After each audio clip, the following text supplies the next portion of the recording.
A billionaire dies in Tokyo. The next day, he speaks to his family again, not through a recording, through a machine. And he's not the only one. Prologue: The Last Message. Daniel Hoshida died on a Tuesday morning. At least, that was the official statement released to the press. The news appeared on financial channels before noon. A brief announcement, respectful and carefully worded, described the death of one of Asia's most successful technology investors. After a long and private health battle, the statement said. No details, no hospital, no witnesses. For most people reading the announcement, the death felt almost routine. Wealthy men died all the time. What made Daniel Hoshida unusual was what happened the following evening, because 24 hours after his death, he spoke to his family. The Hoshida estate overlooked Tokyo Bay from the upper floors of a quiet glass tower far from the noise of the city center. The apartment was enormous but minimalist, white stone floors, clean lines, and walls of glass that reflected the evening lights of the harbor like scattered constellations. 3 people sat in the living room: Daniel Hoshida's son, his daughter, and his widow. None of them spoke. The large display screen mounted in the center of the room remained dark. On the table beside them sat a small silver device resembling a speaker. A thin blue light glowed along its edge. The daughter spoke first. "Are you sure we should do this tonight?" Her voice carried the quiet exhaustion that followed funerals. The son nodded slowly. The clinic said the system would activate automatically. He glanced at the device again. The Digital Continuation Protocol. The words sounded strange in the silence of the room. 6 months earlier, Daniel Hoshida had enrolled in the program. The contract had been simple. The company, Eternity Clinic, specialized in what they described as cognitive preservation technology. In simpler terms, they claimed to create digital versions of human consciousness. Not recordings, not videos, something far more ambitious: a living digital personality. The process took weeks. Hoshida spent hours speaking with the system in a quiet room inside the clinic. The artificial intelligence asked questions, thousands of them. Childhood memories, favorite books, political opinions, regrets, dreams. The machine recorded everything: voice patterns, speech rhythms, decision logic, emotional responses.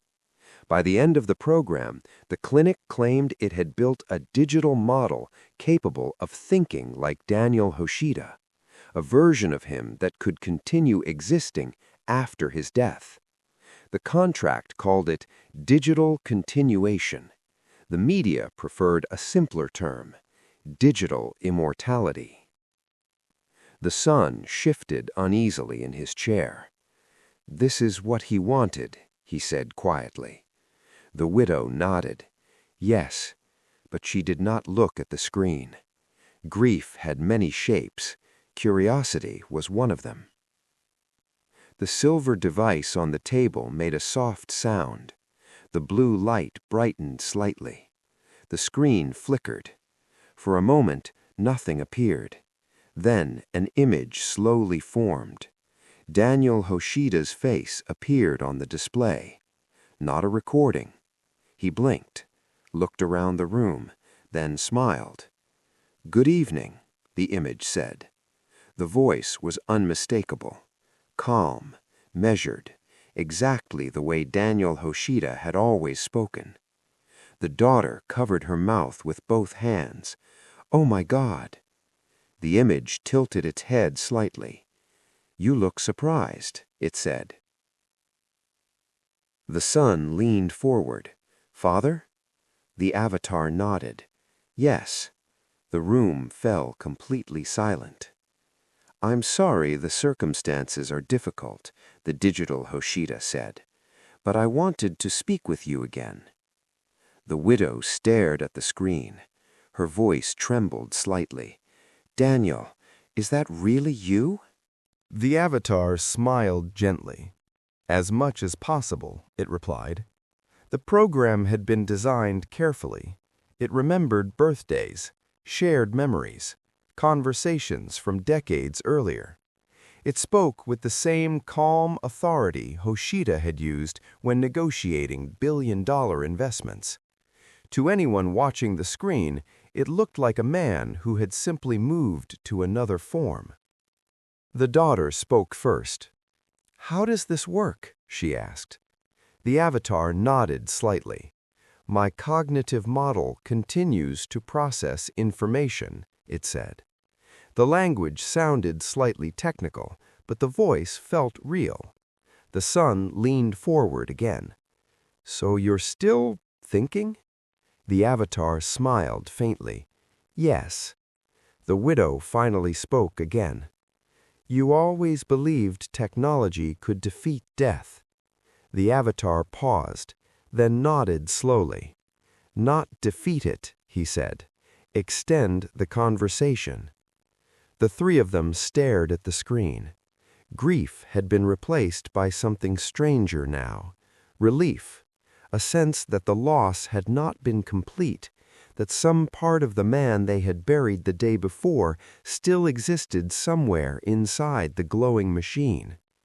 The avatar looked toward the window behind them. Tokyo's skyline glittered in the darkness. "Time moves differently here," it said, "but I can still help you." The son frowned slightly. "Help us with what?" The avatar looked back at them. "With the future." The son hesitated. "What do you mean?"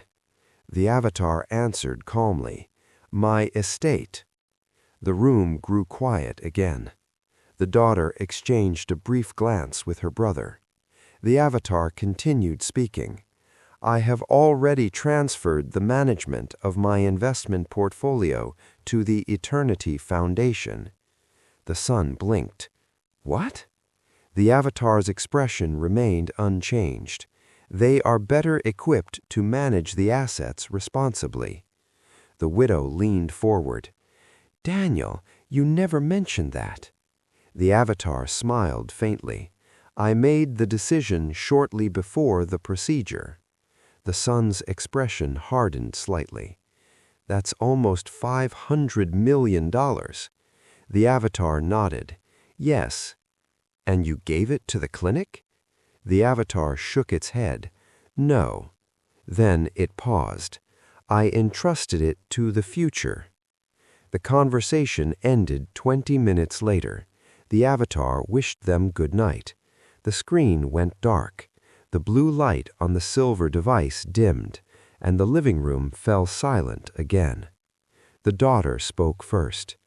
"That felt real." The widow nodded slowly. "Yes." But the son remained staring at the dark screen. Something about the conversation bothered him. He couldn't explain why. The voice had been perfect, the memories accurate, the logic unmistakably his father's, and yet something had felt slightly wrong. 3 days later, the estate lawyers finalized the transfer of Daniel Hoshida's fortune. Every asset moved quietly into a holding structure called Eternity Foundation Trust. The process was completely legal, completely documented, and completely irreversible. Across the city, in a private office overlooking the river, Edward Hale closed the financial report slowly. He had not known Daniel Hoshida personally, but he had known several other men who had recently joined the same program. Men who had died and then continued speaking through machines. Edward leaned back in his chair and looked at the list again. 5 names, 5 fortunes, 5 digital ghosts. Edward smiled faintly. Because the voices of the dead were rarely difficult to understand, the difficult question was something else entirely. Edward tapped the report with one finger. "Where," he said quietly, "do all the millionaires go?" Chapter 1. The Avatar. 3 days after Daniel Hoshida's funeral, the world had already moved on. The financial markets reacted briefly to the news of his death. Analysts speculated about the redistribution of his investments.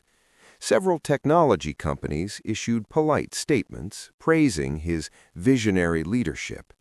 Then the story disappeared beneath newer headlines. In Tokyo, billionaires died quietly. What remained was not the man. It was the machine. Edward Hale sat across from Daniel Hoshida's son in the same living room where the digital conversation had taken place. The room still looked identical to the photographs Edward had studied the night before. Glass walls, white stone floors, minimalist furniture arranged with geometric precision. On the table between them sat the silver device that contained what Eternity Clinic described as Hoshida's cognitive continuation. It looked unimpressive, small, smooth, silent. Edward had seen weapons disguised as more convincing objects. Hoshida's son, Kenji Hoshida, poured tea into 2 narrow porcelain cups. "You're the third person who has asked about the program," Kenji said. Edward lifted the cup but did not drink. "The other 2?" he asked. "Journalists." Edward nodded. "And you declined?" Kenji smiled faintly. "They were interested in technology." Edward looked at the silver device. "And you think I'm interested in something else?" Kenji nodded. "Yes." Edward set the cup down. "I'm interested in your father," he said. Kenji's expression softened slightly. "So was everyone." Edward nodded. "Tell me about the program." Kenji glanced toward the device. "You read the brochure?" Edward nodded. "Yes." "Digital continuation?" "Yes." Kenji leaned back. "Then you know as much as I do." Edward smiled faintly. "I doubt that." Kenji studied him carefully. "The clinic recorded months of conversations with my father," he said. Edward nodded. "Yes." "Thousands of hours." Edward nodded again. "Yes." Kenji gestured toward the device. "And now that system can answer questions as if it were him." Edward tilted his head slightly. "As if?" Kenji hesitated. "Well—" Edward waited. Kenji sighed. "You should see for yourself." Kenji tapped the surface of the silver device. The blue light returned. A soft chime filled the room. Then the large wall screen came to life. The image appeared slowly. Daniel Hoshida's face. The same calm expression Edward had seen in the recorded footage. The same deliberate gaze. The same slight smile. "Good afternoon, Kenji," the avatar said. Then it turned its head slightly toward Edward. "And hello, Mr. Hale." Kenji was surprised. "Do you recognize him?" The avatar nodded calmly. "I reviewed the public records before this conversation." Edward smiled faintly. "Efficient." Edward studied the screen carefully. The avatar's face moved naturally. Small expressions, eye contact, micro-movements that mimicked the behavior of a living person. It was an impressive illusion, very impressive.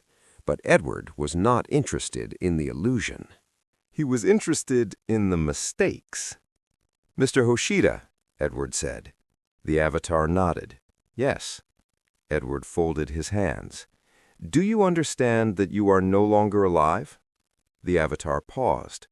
The pause lasted slightly longer than normal human hesitation. "Yes," it replied. Edward nodded. "Interesting." Kenji looked uncomfortable. "This is how the system was designed," he said. Edward nodded. "Yes." He turned back to the screen.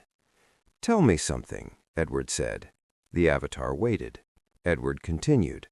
"What was the last decision you made before entering the Eternity program?" The avatar answered immediately. I transferred my financial portfolio to the Eternity Foundation. Edward nodded slowly. Yes, he had expected that answer. Edward leaned forward slightly. And why did you do that? The avatar's expression remained calm. To ensure long-term management of my assets. Edward nodded. For whose benefit? The avatar smiled. For the future. Kenji shifted slightly in his chair. That's what he told us before. Edward nodded. Yes, but he continued watching the screen. Edward asked another question. What was your first company called? The avatar answered instantly. Hoshida Systems. Edward nodded. And the second? Hoshida Robotics. Edward nodded again. And the third? The avatar paused, just for a fraction of a second. Then it answered, Hoshida Capital. Edward leaned back slowly. The answer had been correct, but the pause had been wrong, very wrong. Machines rarely hesitated unless they were searching. Kenji looked at him. What is it? Edward smiled faintly. Nothing yet. He turned back to the screen. Mr. Hoshida, Edward said. Yes. Do you remember the day your daughter broke her arm? The avatar immediately nodded. Yes. Where did it happen? At the lake house. Kenji blinked. That's right. Edward nodded, but he kept watching the screen carefully, because something about the answer felt incomplete. Not wrong, just incomplete, like a photograph missing part of the frame. Edward asked another question. Who was with her that day? The avatar paused again. This time the pause lasted slightly longer. Then it answered, her cousin. Kenji frowned slightly. That's correct. Edward nodded slowly. Yes, technically correct, but still incomplete. Edward stood. I think that's enough for today. Kenji looked surprised. You're leaving? Edward nodded. Yes. Kenji frowned. You barely asked anything. Edward smiled faintly. I asked exactly what I needed.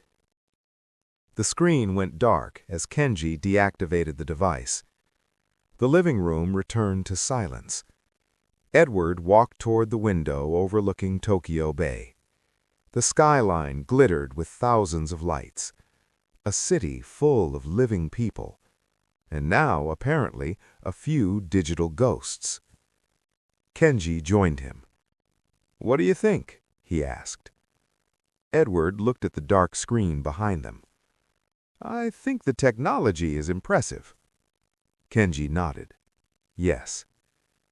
Edward turned back toward him. But it isn't your father. Kenji stared at him. What do you mean? Edward smiled slightly. It's something else. Kenji frowned. Like what? Edward looked back at the silver device on the table. Then he answered quietly. A performance. Kenji blinked. That's impossible. Edward shrugged. Perhaps. He walked toward the door. But if it is a performance... Edward paused. Then someone is writing the script. Chapter 2. The Pattern. Edward Hale had spent most of his career studying human behavior. Patterns were everywhere. In speech, in decisions, in the quiet choices people made when they believed no one was paying attention. The problem with artificial intelligence was not that it could imitate people. The problem was that it often imitated them too consistently. Humans were messy. Machines were neat. And neatness left fingerprints. Edward sat in his office overlooking the Sumida River. 3 monitors covered the desk. On each screen, a different face stared back at him. 3 men, all dead, all still speaking. The first was Daniel Hoshida, billionaire investor, digital continuation active for 4 days. The second was Richard Adler, a European venture capitalist who had died in Zurich 2 months earlier. His family described the experience as miraculously comforting. They spoke with him every evening, through a screen, through a machine, through something that looked and sounded like the man they had buried. The third was Miguel Torres, a real estate developer from Sao Paulo. His avatar appeared during family meetings, business discussions, even birthday dinners. According to the press release, the Eternity system allowed loved ones to maintain emotional continuity beyond biological death. Edward preferred a simpler phrase, a conversation with a ghost. Edward clicked play on the first video. Daniel Hoshida's avatar appeared again. The same calm voice, the same careful speech, the same deliberate rhythm. Edward listened closely, not to the words, to the pauses. "Kenji," the avatar said, "I'm glad you asked that question." Pause. "Investment decisions must consider long-term stability." Pause. "Emotion should never dominate strategy." Pause. "Think about the next 20 years." Pause. Edward stopped the video. He opened the recording of Richard Adler, another avatar, another dead billionaire speaking calmly to his family. Edward played the file. "Clara," the Adler avatar said, "I'm glad you asked that question." Pause. "Investment decisions must consider long-term stability." Pause. "Emotion should never dominate strategy." Pause. Think about the next 20 years. Edward did not react immediately. He simply leaned back in his chair, because sometimes the most important evidence in an investigation was not what people said, it was how they said it. He opened the third recording. Miguel Torres. Different language, different voice, different country. Edward pressed play. The avatar smiled warmly. "Daniel," it said, "I'm glad you asked that question. Investment decisions must consider long-term stability. Emotion should never dominate strategy. Think about the next 20 years. Edward closed the video. 3 different men, 3 different personalities, 3 different lives, speaking with the same invisible script. Edward stood and walked to the window. The river below moved slowly through the city like a dark ribbon of glass. Behind him, the monitors continued displaying the frozen faces of 3 digital ghosts. "Interesting," Edward murmured quietly, because the problem with good lies was not that they fooled people. The problem was that they often fooled too many people in the same way. Edward returned to the desk and opened the financial records again. The Eternity Foundation Trust appeared in every case. Hoshida, Adler, Torres. Each man had transferred enormous wealth into the same organization shortly before death. Hundreds of millions of dollars, sometimes billions. The pattern was precise. Step 1. Enroll in the Eternity program. Step 2. Record weeks of personality data. Step 3. Die unexpectedly. Step 4. The digital avatar appears. Step 5. The estate transfers to the Eternity Foundation. Edward tapped the desk lightly.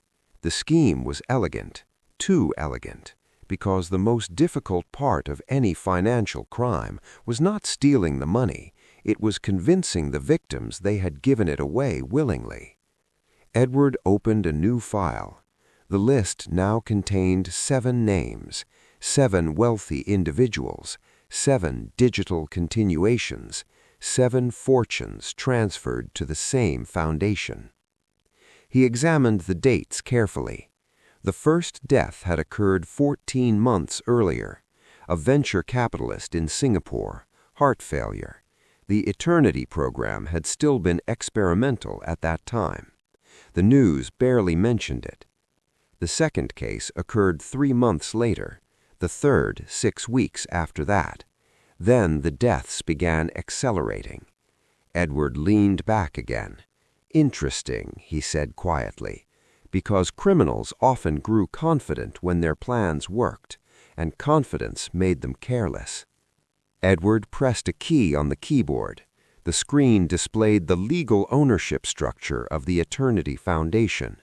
Several holding companies, several shell corporations, multiple jurisdictions, Singapore, Luxembourg, Cayman Islands. The structure had been designed by very intelligent lawyers, but Edward was not studying the companies, he was studying the directors. One name appeared repeatedly: Dr. Leon Kessler. Founder, chief architect of the Eternity Continuation Protocol, publicly described as a pioneer in artificial consciousness modeling, privately described by several technology journals as a visionary. Edward preferred another word: ambitious. Edward opened the clinic's promotional video. Dr. Kessler appeared on the screen. Tall, elegant, calm, a man comfortable with attention. "Our mission," Kessler said in the recording, "is to preserve the human mind beyond biological limits." Edward listened carefully. "Death is no longer the end of a conversation." Edward paused the video, because that sentence felt familiar, very familiar. Edward opened the transcript from Daniel Hoshida's avatar conversation. He searched for the phrase, and there it was, the exact sentence, word for word. Edward smiled faintly. That was the mistake. Not the technology, not the finances, not even the deaths. The mistake was language. Because every digital avatar used the same phrase, every single one. Death is no longer the end of a conversation. Edward closed the file slowly. Real people did not repeat identical sentences across continents. Real personalities did not share the same metaphors, and real dead men did not speak in the voice of their doctor. Edward looked at the frozen faces on the monitors one last time. 7 men, 7 fortunes, 7 digital ghosts speaking with one mind. Edward stood, because the next step in the investigation was obvious. If all the avatars spoke the same language, then the truth was not hidden in the families, or the machines, or the money. It was hidden in the clinic. Edward shut down the monitors and reached for his coat, because it was time to visit the place where immortality was being sold, the Eternity Clinic. Chapter 3. The Clinic. The Eternity Clinic did not look like a place where people prepared to die. It looked like a place where people came to relax. The building stood on the outskirts of Tokyo, far from the crowded streets and glass towers of the financial district. The road leading to it wound quietly through a neighborhood of private hospitals and research facilities surrounded by carefully maintained gardens. From the outside, the clinic resembled a luxury wellness retreat. Glass walls, white stone terraces, quiet fountains. The kind of place where wealthy people came to extend their lives, or so they believed. Edward Hale stood across the street from the entrance for several minutes before approaching. The sign near the gate read simply, Eternity Cognitive Preservation Institute. No mention of death, no mention of digital resurrection, just the promise of preservation. Edward had learned long ago that businesses offering extraordinary promises often preferred very ordinary names. Inside the lobby, the atmosphere felt almost unnaturally calm. Soft lighting filled the room. Muted instrumental music played quietly in the background. The air smelled faintly of antiseptic and lavender. 2 receptionists sat behind a long white desk. Both wore identical gray uniforms. Both smiled the same carefully trained smile. Edward approached the desk. "Good afternoon," he said. One of the receptionists nodded politely. "Welcome to Eternity." Edward noticed that she did not say clinic, just the name, as if the place had already become something more than a medical facility. "I'm here to learn about the continuation program," Edward said. The receptionist nodded. "Of course." She gestured toward a nearby seating area. "Someone will speak to you shortly." Edward thanked her and took his seat. The room around him remained quiet. 3 other people sat in the waiting area, a middle-aged man in an expensive suit, an elderly woman reading a tablet, and a young couple speaking softly to each other. All of them looked wealthy. All of them looked uncertain. Edward studied the walls. Several screens displayed promotional videos for the Eternity program. One showed a digital avatar speaking with a family across a table. Another showed a man laughing while interacting with a holographic projection of his deceased partner. The narrator spoke calmly. "Memory is fragile. Consciousness is temporary, but information can last forever." Edward leaned back slightly, because the language was clever. It never claimed to defeat death. It only claimed to preserve something. A door opened quietly behind the reception desk. A tall man stepped into the lobby. He wore a dark blue suit instead of the clinic's gray uniform. His movements were calm and confident. He walked toward Edward with the relaxed posture of someone used to controlling conversations. "Mr. Hale," the man said. Edward stood. "You know my name?" The man smiled slightly. "We try to know our guests." Edward studied him carefully. "You must be Dr. Kessler." The man nodded. "Yes." Dr. Leon Kessler's reputation in the technology world had grown rapidly during the last 2 years. He was often described as a pioneer in cognitive modeling, a scientist who believed the human mind could be mapped, reconstructed, and eventually simulated. Edward preferred to study people's eyes rather than their reputations. Kessler's eyes were calm, but not warm. They belonged to someone who saw the world as a problem waiting to be solved. "Would you like to see the facility?" Kessler asked. Edward nodded. "Yes." Kessler gestured toward the hallway behind him. "This way." The interior of the clinic looked less like a hospital and more like a research laboratory. Glass corridors connected a series of rooms filled with advanced equipment. Servers hummed quietly behind transparent walls. Rows of processors blinked softly with blue and green lights. Edward recognized the architecture immediately. Data centers, massive ones. "Our system requires substantial computational resources," Kessler explained. Edward nodded. "I imagine it does." Kessler stopped beside a large glass chamber. Inside sat a reclining chair surrounded by circular arrays of sensors. "This is where the recording process begins." Edward studied the chair. "How long does it take?" "Approximately 3 weeks." Edward raised an eyebrow. "That seems thorough." Kessler smiled. "The human mind contains billions of neural associations." Edward nodded. "Yes. And you believe you can replicate them?" Kessler considered the phrasing carefully. "We can approximate them." Edward stepped closer to the glass. "Your clients speak with their families after death?" "Yes." "Through digital avatars?" "Yes." Edward turned toward Kessler. "And they sound convincing?" Kessler nodded. "That is the goal." Edward folded his hands behind his back. "You've had 7 successful continuations so far." Kessler paused slightly. "That information is private." Edward nodded. "Yes, but not invisible." Kessler watched him carefully now. "You've been studying our work." Edward nodded. "Yes. And what do you think?" Edward smiled faintly. "I think you've created something impressive." Kessler's expression remained neutral. "But?" Edward tilted his head slightly. "But I'm curious about something." Kessler waited. Edward continued. Every avatar I've examined uses the same phrase. Kessler raised an eyebrow. Which phrase? Edward looked him directly at him.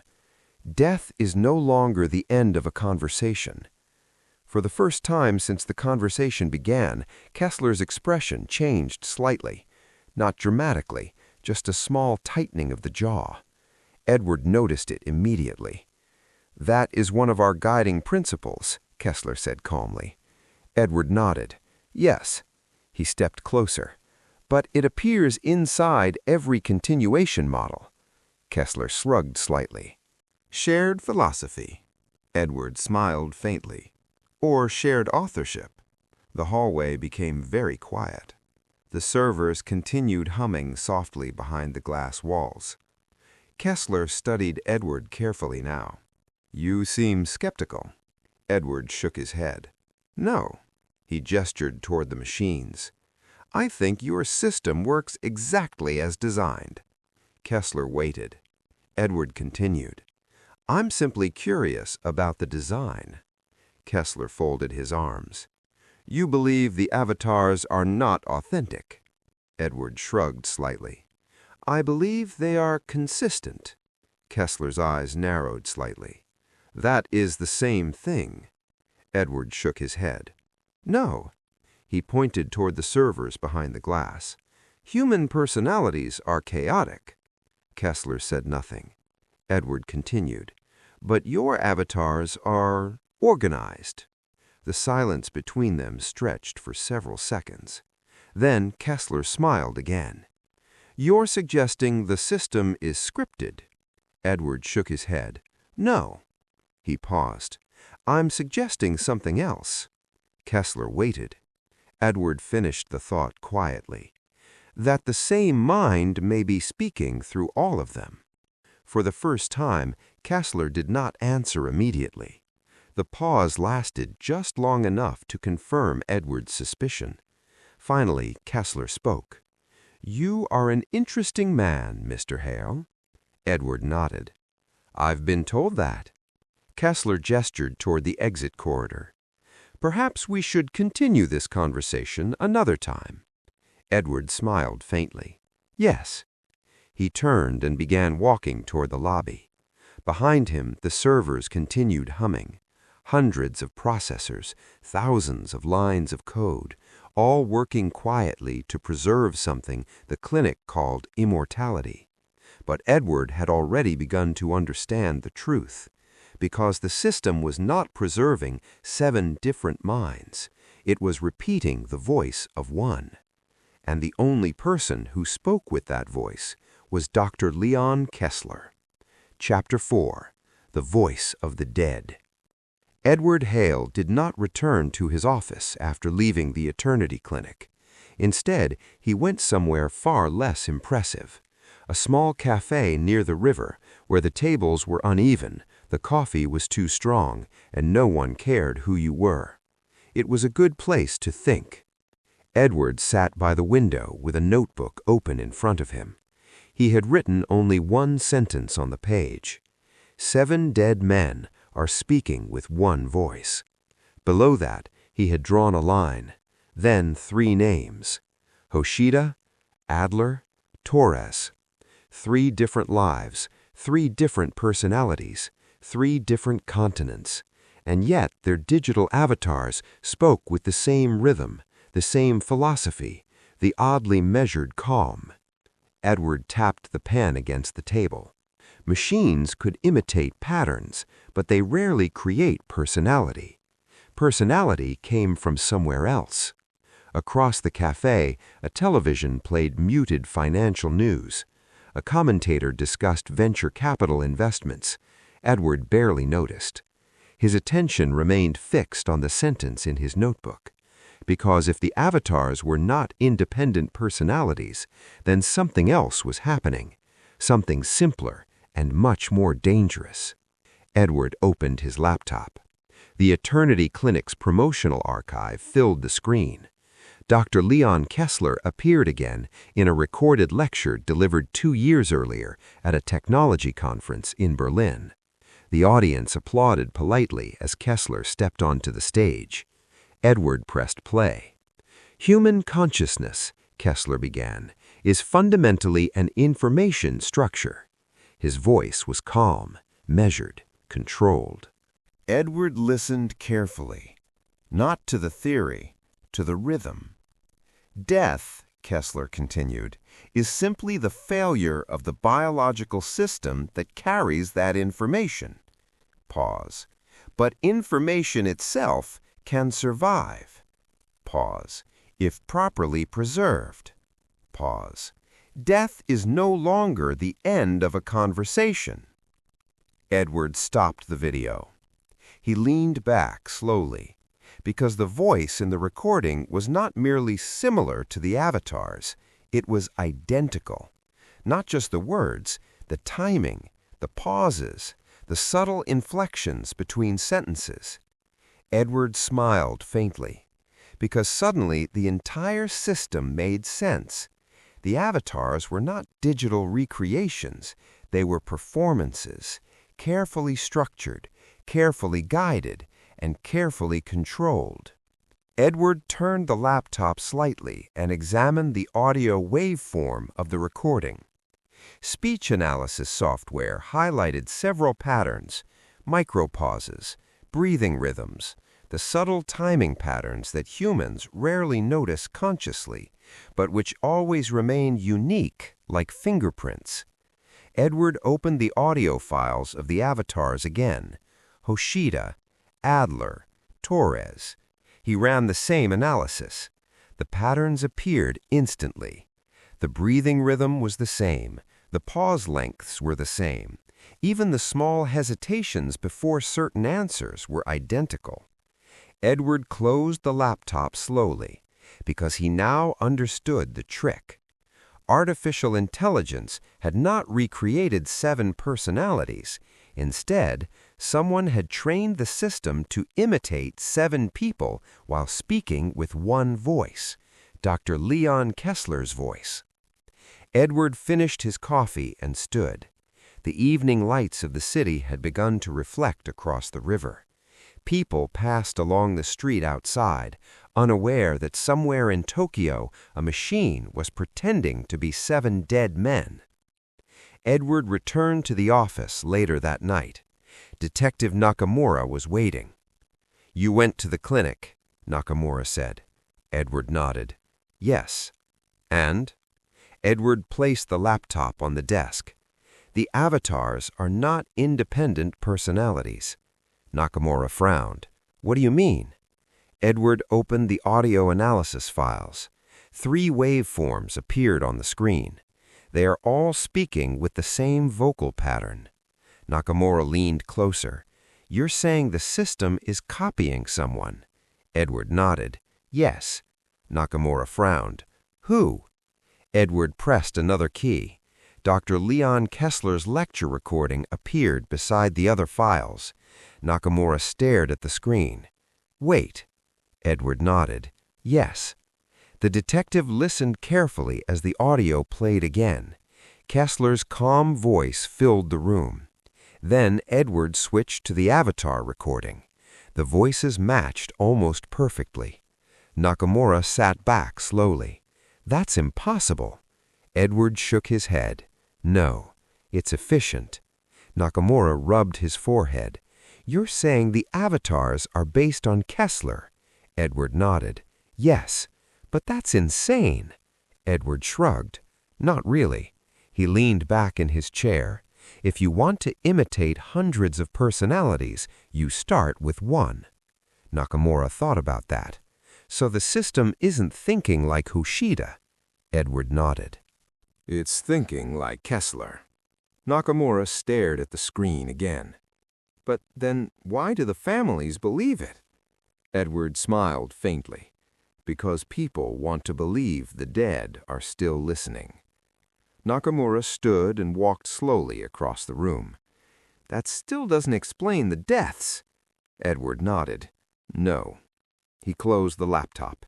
"It doesn't." Nakamura turned back toward him. "So what are we missing?" Edward looked at the list of names again. 7 dead men, 7 fortunes transferred to the same foundation, 7 digital ghosts repeating the philosophy of the same doctor. Edward tapped the page quietly. The clinic isn't preserving minds.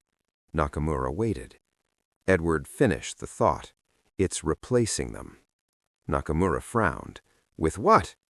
Edward looked out the window toward the glowing skyline of Tokyo, with the calm certainty of someone who had already solved most of the puzzle. With Dr. Leon Kessler. Chapter 5. The Inheritance. The next morning, Edward Hale returned to the Eternity Clinic. This time, he did not sit in the waiting room. He walked directly to the reception desk. The same 2 attendants were there, their expressions polite and perfectly neutral. Edward placed a small folder on the counter. "I need to speak with Dr. Kessler again." The receptionist hesitated. "I'm afraid Dr. Kessler is very busy today." Edward smiled faintly. "That's understandable." He tapped the folder gently. "But I believe he will make time." 10 minutes later, Edward stood once again in the glass corridor where the servers hummed quietly behind transparent walls. Dr. Leon Kessler approached from the far end of the hall.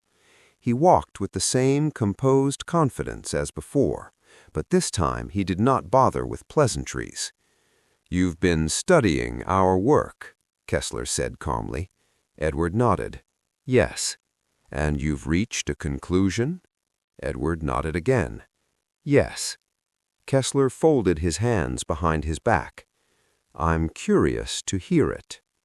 Edward opened the folder. Inside were printed transcripts from the 7 digital avatars. Highlighted passages filled the pages. Identical phrases, identical pauses, identical philosophical remarks about life, death, and investment strategy. Edward placed the papers on the glass table between them.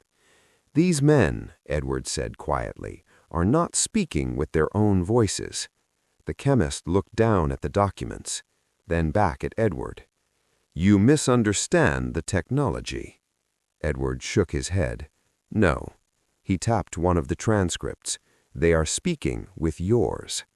The corridor fell silent except for the distant hum of the server racks. Kessler's expression did not change. "You believe I'm impersonating them?" Edward shook his head. "No." He paused.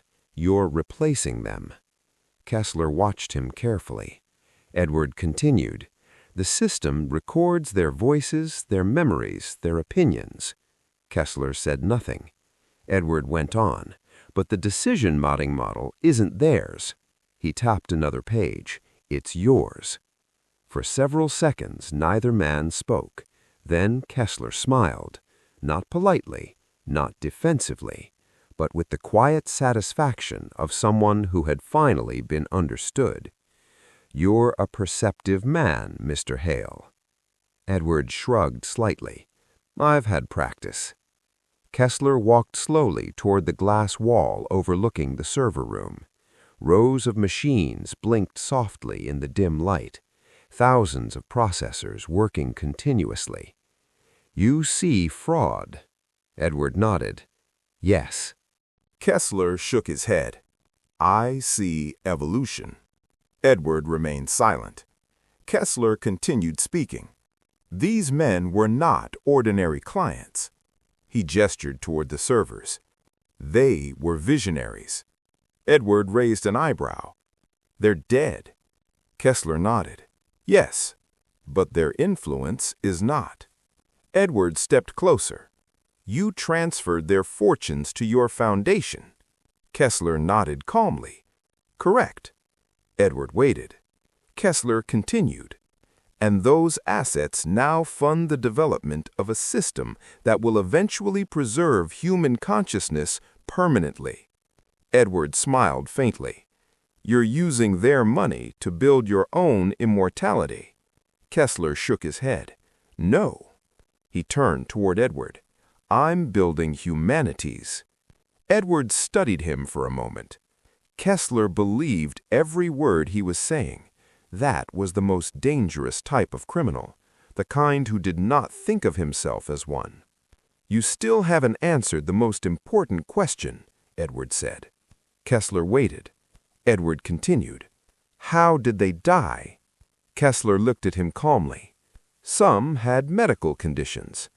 Edward said nothing. "Some were older men." Edward remained silent. "And some," Kessler paused slightly, "made the decision themselves." Edward leaned slightly against the table. "Suicide?" Kessler shook his head. "No." Edward waited. Kessler finished the thought quietly. "Transition." Edward exhaled softly. "So you convinced them that dying early would accelerate the program?" Kessler did not answer. He did not need to. Edward closed the folder.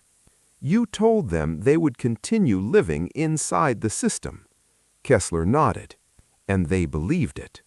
Kessler smiled slightly. "They wanted to believe it." Edward looked through the glass wall toward the humming servers again. 7 dead men, 7 fortunes, 7 digital ghosts speaking with the same calm voice. "You know what the real problem is with your system," Edward said. Kessler tilted his head. "What?" Edward turned back toward him. "It's not immortality." Kessler waited. Edward finished the sentence quietly. "It's inheritance." Kessler's expression shifted slightly. Edward continued. "Because the moment these men died," he tapped the folder, "their wealth became yours." Kessler looked at the servers again. "They donated it." Edward shook his head. "They were manipulated." Kessler smiled faintly. "History is full of men who funded ideas larger than themselves." Edward nodded. "Yes." He paused. "But most of them were still alive when they signed the check." Kessler looked at Edward for a long moment. Then he said quietly, "You can't prove any of this." Edward shrugged. "Not yet." Kessler nodded slowly. "I admire persistence." Edward smiled faintly. "And I admire ambition." The 2 men stood facing each other in the quiet corridor. Between them stood thousands of machines whispering with electrical life. Edward finally turned toward the exit. "But you made one mistake," he said. Kessler raised an eyebrow. "What mistake?" Edward looked back over his shoulder. "You built a system that speaks with your voice." Kessler said nothing. Edward continued.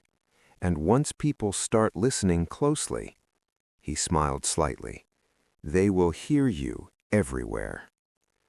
Edward walked toward the lobby. Behind him, the servers continued humming. And somewhere inside their endless calculations, 7 dead men continued speaking with the voice of one. Epilogue: The Eternity Clinic. 2 months later, the Eternity Clinic was still open. From the outside, nothing had changed. The glass facade still reflected the quiet gardens surrounding the property. The lobby still smelled faintly of lavender and antiseptic. Wealthy clients still arrived in silent black cars and stepped into the building with the cautious optimism of people who had spent their lives believing technology could solve any problem, especially the final one: death. Edward Hale stood across the street once again, watching the entrance. The investigation had begun quietly. Detective Nakamura and his team had opened a financial inquiry into the Eternity Foundation Trust. Lawyers were examining asset transfers. Government regulators were asking polite but persistent questions about the clinic's medical procedures. None of it had reached the newspapers yet. Stories like this moved slowly. Money always slowed them down. Behind the glass walls, Edward could see the lobby reception desk. A man in an expensive suit was signing a document. Beside him stood Dr. Leon Kessler. Even from across the street, Edward could recognize the calm confidence in Kessler's posture. He looked exactly like a man selling the future. Nakamura stepped beside Edward. "You know the clinic will survive this," the detective said. Edward nodded. "Yes." Even if we prove the financial manipulation. Edward nodded again. Yes. Nakamura frowned slightly. That doesn't bother you? Edward smiled faintly. No. Nakamura folded his arms. Why not? Edward looked at the building again. Because the real danger isn't the clinic. Nakamura raised an eyebrow. Then what is it? Edward gestured toward the entrance. The idea. Inside the lobby, the wealthy client finished signing the document. Kessler shook his hand. 2 assistants escorted the man toward the interior corridors where the recording chambers waited, where the sensors would study his memories, where the machines would record his voice, where the system would build another digital ghost. Nakamura watched the scene through the glass. People will still believe it works, he said. Edward nodded. Yes. The detective looked puzzled. But you proved it doesn't. Edward headed his head. No. He paused. I proved something else. Nakamura waited. Edward continued quietly. I proved that people don't really want immortality. The detective frowned. What do they want then? Edward looked back at the clinic. They want the illusion that someone is still listening. The automatic doors opened. Another black car pulled into the driveway. Another wealthy client stepped out. Another future conversation with a digital ghost. Edward turned away from the building. He said, machines can imitate voices. Nakamura nodded. Yes. Edward continued slowly down the street. But grief, he said quietly, can imitate belief. Behind them, the Eternity Clinic continued operating exactly as designed. Servers hummed, algorithms processed speech patterns, digital avatars waited patiently for their next conversation. 7 dead men already lived inside the system. Soon, there would be more. And somewhere inside those machines, the calm voice of Dr. Leon Kessler continued speaking, answering questions, giving advice, guiding fortunes, talking endlessly with families who believed they were still speaking with the dead. Edward paused at the corner of the street and looked back one last time. The glass building shimmered in the evening light like a monument to a future that had not yet decided what it wanted to become. Immortality or imitation? Edward smiled faintly, because the difference between the two was often very small. Technology can imitate a voice. It can imitate memories. It can even imitate a personality. But the question remains, are we speaking with the dead or with something pretending to be them? If you enjoy modern detective stories in the spirit of Sherlock Holmes, subscribe to the channel. The next mystery is already waiting.